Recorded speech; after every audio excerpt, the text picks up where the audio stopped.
xogayaha dowladda hoose degmada Beledhig Ismaaciil Mahdi Rooble oo safar shaqo ku jooga magaalada Burco oo maanta warbaahinta kula hadlay magaalada Burco ee xarunta gobolka Togdheer ayaa waxa iska fogeeyay eedamo hore ugu soo jeediyay gudoomiyaha degmada Beledhig Fuad Gacan oo ku tilmaamay in xogayuhu ku qaaday gaarigii degmadaasi qaad isagoo arrimahaas ka hadlayna waxa yiri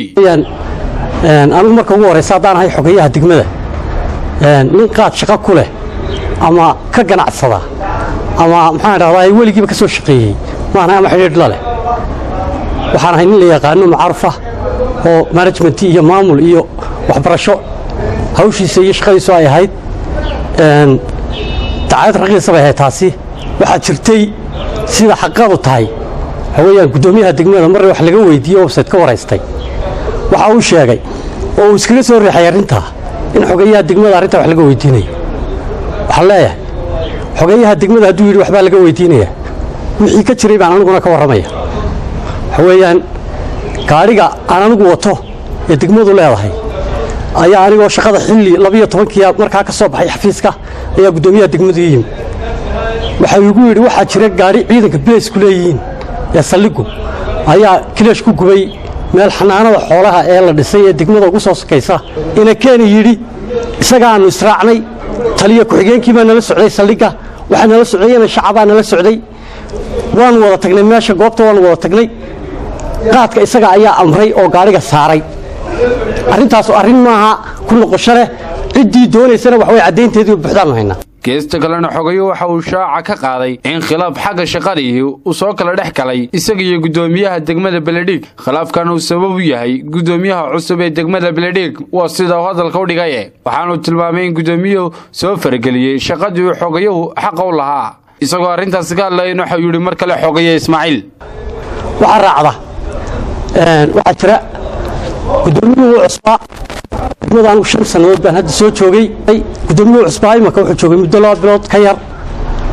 shaqadii anigu aan lahaa ee xogayahan aan lahaa ee ku qaxnayd xeer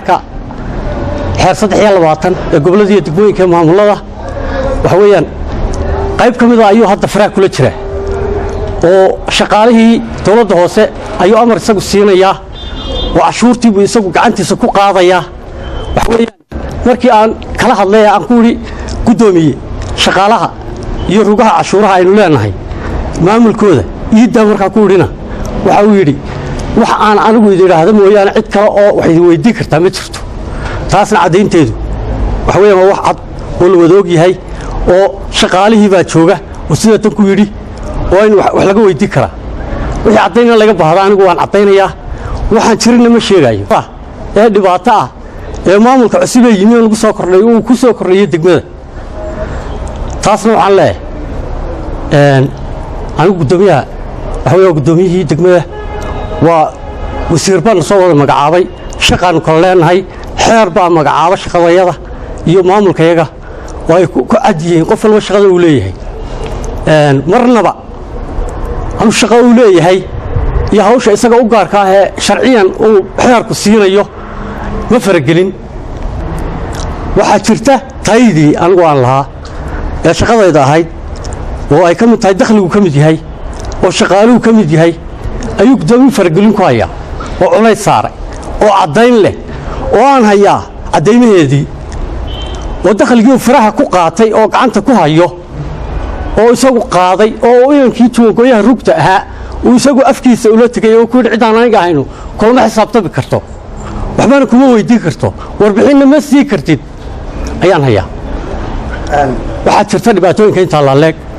Ismaaciil Mahdi Rooble xogayaha degmada Beledhig oo hadalkiisa si watay waxa uu shaaca ka qaaday in gabi ahaanba dib u dhac ku yimi habsami socodkii hawlaha shaqo ee degmada Beledhig ee loo igmaday maamulka cusub ee degmadaasi isla markaana waxa uu tilmaamay in dib u dhac la kowsaday maamulka cusub ee dhawaan loo soo magacaabay degmada Beledhig isagoo arrimahaas ka hadlay dib u dhacana waxa uu yiri mar kale Ismaaciil waxaan leeyahay gudoomiyuhu maamulkii ama isaga ka ahaato nidaam maamul ahaaneed oo aan aqoon lahayn ka ahaato ama ka ahaato ujeedo kale uu leeyahay waxay halka waxa ka yimi habsami socodkii maamulka iyo shaqada oo xaqiisa caqabad kaga timi waxa jirta arrimo dhulka ah oo noogu yimi degmada oo dad dhul leh oo isqabteen baa jirta markii aan warbixin ka siiyey arrimuhu sida yihiinna sidii uu doonaya ayuu u dhiga waxaan halkan doonayaa maanta inaan uga faa'iidaysto fursaddan qaaliga ah oo aan doonayaa in warbaahintu ay gudbiso si saxana u gudbiso way jiraan arrimo dhulka khuseeya way jiraan maxaan dhahdaa dad badan oo dhul dee waddooyin ahaay oo aanu ka kicinay oo aanu dhulbeddel siinay hadda faragelin ku haya oo qaar hadal hayo inay dib ugu soo noqdaan iyo qaar faragelin ku hayaaba way jirtaa kuwa maxaan dhahdaa aanu xal ahaan iyo farsamaan guddoomiyihii hore markuu joogay iyo guddoomiye ku-xigeenkii anigu aanu isu joognay hore maamulka aanu ahayn waxaweye wax kasta oo caqabadoo timaada ama wax kasta ama dhul ha ahaato ama nabadgelyo ha ahaato ama hawl kale ha ahaatee annaga oo isku midoo ka midaysan ayaanu xal gaari jiray wax naga iman jiray gobol iyo wax meel kale nooga gudbi jiray iyo cid aanu maxaan dhahdaa aanu isqabsan jirray toona may jirin waayo waxa weeye gobolka guddoomiyaal badan baa soo maray taliyayaal badan baa soo maray oo qaybeed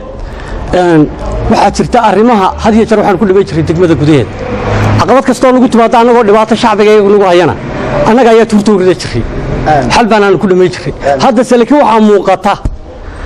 in aanay xalkii aanu shaqaynayn mushkiladda ugu weynaa timi waxa weeyaan annaga oo aan annagu maamulkayagii isu imanin oo aan shaqadii nidaamkii aanu annagu wax ku shaqaynaynay iyo aan waxba guddoomiyuhu naga weydiinin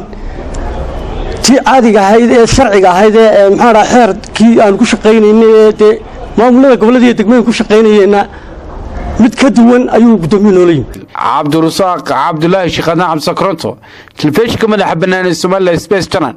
gudaha magaalada Burco.